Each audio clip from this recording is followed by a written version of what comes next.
Hello, সবাই কেমন আছেন? আজকে অনেক দিন পর একটা ব্লগ নিয়ে এসেছি। এটা অবশ্য আমার মায়ের রান্নার রেসিপি ছিল। মায়ের রান্না বলে কথা একটু স্পেশাল হয়।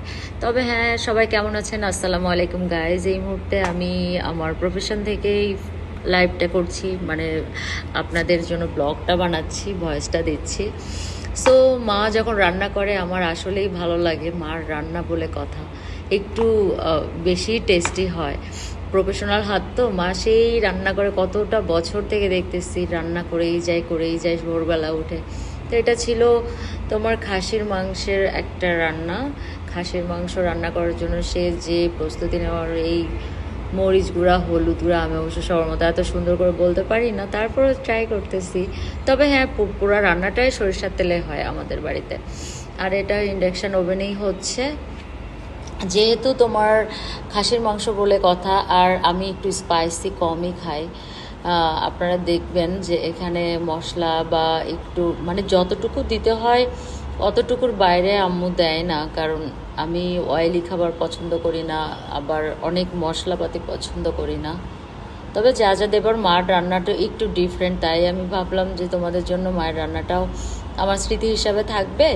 আবার হচ্ছে যখন আমি রান্না ভুলে যাই মাঝে মধ্যে, এই জব টপ করতে করতে দেখা যায় রান্নাটা মনেও থাকে না, মাথায় থাকে না, তখন আবার দেখে দেখে রান্না করে ফেলি মায়ের রান্নাটার মতো। তবে আমি যখন রান্না করি তখন মায়ের মতো স্বাদটা আসে না কেন জানি।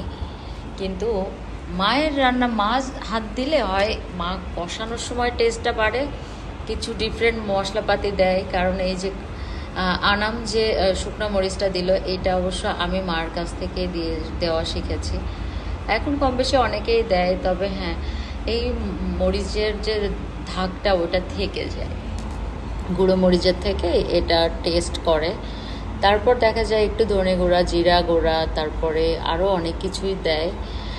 আর মা ওটা একদম তোমার আনাম যে মশলা, ওটা রোদে শুকিয়ে ব্লেন্ডার করে রাখে, কারণ এটা ভাজা হয় না। তবে হ্যাঁ, মা হচ্ছে একটু জিরা ভাজা গুঁড়া দেয়।